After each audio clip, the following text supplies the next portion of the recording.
Before I ask this witness to tell us her conclusions in relation to the bones, there is a matter of agreement which I think will save time and which my learned friend and I have discussed. It relates to the finding of the bones and the statement which I think Mr. Dillon will accept is this, that in 1674 two sets of bones were found by workmen in a chest buried under a staircase in the White Tower in the Tower of London. I can let your lordship have a copy of this if necessary. Thank you very much. They were assumed to be those of the princes and removed to Westminster Abbey.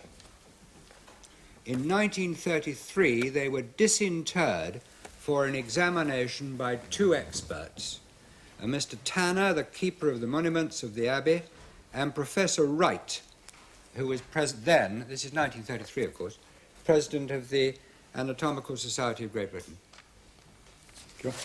And Dr. Ross, I think it's right that you've had an opportunity of seeing and examining Professor Wright's report on his examination of the bones in 1933.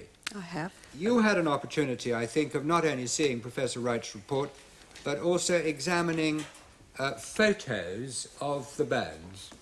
Taken by Professor Wright. Taken yes. by Professor Wright. First of all, Dr. Ross, would you give us your two conclusions? I concluded that the ages of the bones at the time of death were consistent with 12 and 10 years, which were the approximate ages of the princes, and that there was some evidence that they were blood-related. First of all, I don't think you could tell what sex. No. And I don't think Professor Wright ever suggested he could either. Did you examine from photographs taken by Professor Wright and from his description, were you able to consider the elder and younger boys' teeth and jaws? Yes, I was. What did you find in relation to the eldest boys insofar as age was concerned? The teeth showed that he was at least 12 years old and certainly not more than 14. Which would accord with Edward's recorded age. That's right. And the younger? He was at least 9 and not more than 10. Again, which would accord with Richard's reported age. Now, in relation to blood relationship, your second conclusion, I think there was a missing tooth, an upper premolar, in Edward's jawbone. On both sides. And a missing milk tooth in Richard's lower jawbone. That is when right. We say missing, never there at all. Never there at all. Yeah. Is that unusual? Very unusual for these particular teeth. And in addition, what did that indicate to you, therefore? A similar anomaly, if we may call it that, in the two boys would indicate that they were possibly blood relations. And I think there were missing teeth also in another young woman who died about that time, aged 8.5. In fact, Richard's wife, Anne Marbury. That is right. Was she a distant relation? Yes, she was. She had missing teeth as well. She had very unusual missing teeth, similar to those of Edward's. So it would appear to be a family trait. That is right. And finally, did you examine both the skulls? I think I need only ask you this. Did each of the skulls have a little extra island of bone at the back of both sides? That is right. Is that unusual? That is unusual too. Would that also indicate there was a blood relationship between the two skulls? Possibly. On purely anatomical grounds, what would your conclusion be? That the bones were consistent with being those of the princes, and that they very possibly were. Suffocation, blood stain on the skull, as found by Professor Wright. Do you go along with that, Dr. Ross, in any way? No, bones would not be stained by blood in that way, and indeed Professor Wright himself tried to test the stains for blood and was not able to prove it. Thank you very much. So we have no clue to the cause of death? None. In respect to these young people? No. It's most unfortunate, but in fact the president of the society's conclusion, that's Mr. Wright's, that there was a blood stain on the lower jaw simply cannot be supported. No, it cannot. And secondly, as you've made clear, his further conclusion, which would, if it was right, have corroborated Sir Thomas More's account of the death of the princes, namely that they had been suffocated, his further conclusion that the presence of the bloodstain lends support to suffocation cannot again, alas, No, be accepted at all. not at all. So that the view which has been current since his examination of the bones in 1933 on those two aspects alone has to be laid on one side now, I'm afraid completely. We cannot, as things remain, date the remains at all. so. No, All one can say about it, doing the best one can, is that they are to be dated sometime prior to 1674, yes, which is the date that we are told they were found. that's right. Secondly, the best thing that we can do is to say that they are the bodies of children because one cannot even sex them. One can't tell whether they're boys or girls. Not from the remains that are there, no.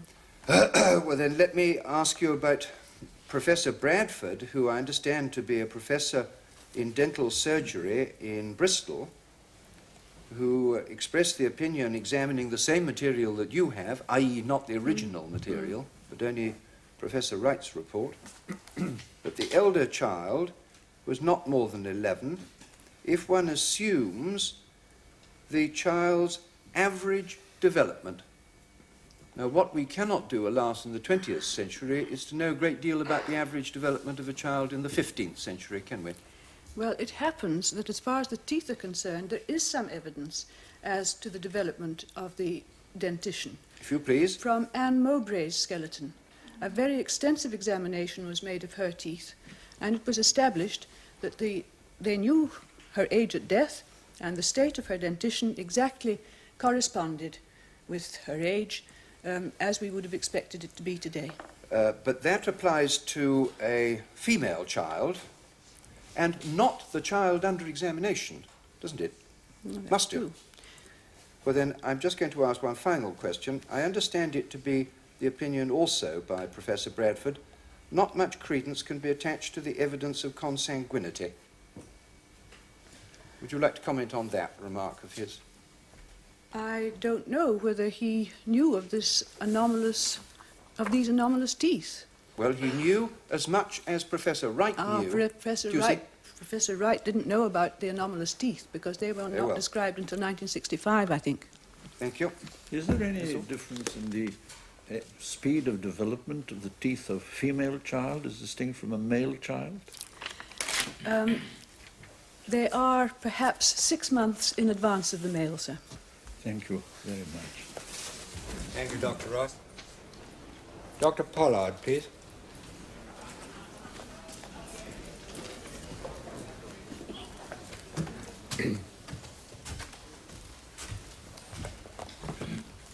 Dr. Pollard, I think you're a principal lecturer, or the principal lecturer in history at Teesside Polytechnic. Well, I'm only one of them, as a matter of fact. There are quite a few. All principals? No, lecturers. Good. Dr. Pollard, I want to come straight away to ask you about some of the contemporaneous chroniclers at the time of the Richard's accession. Which of the chroniclers do you principally rely upon? Well, undoubtedly Mancini and Croyland, the two most contemporary Well, then ones. let me ask you about those. Mancini first.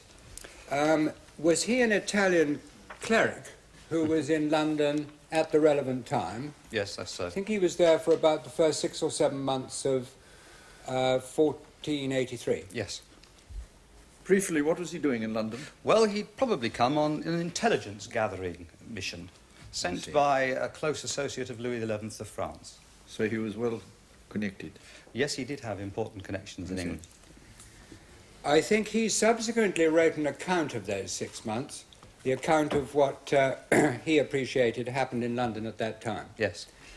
But that account was not discovered until 50 years ago, I think, 1934. Yes, that's true. It came to light in Lille at that time. The account was actually written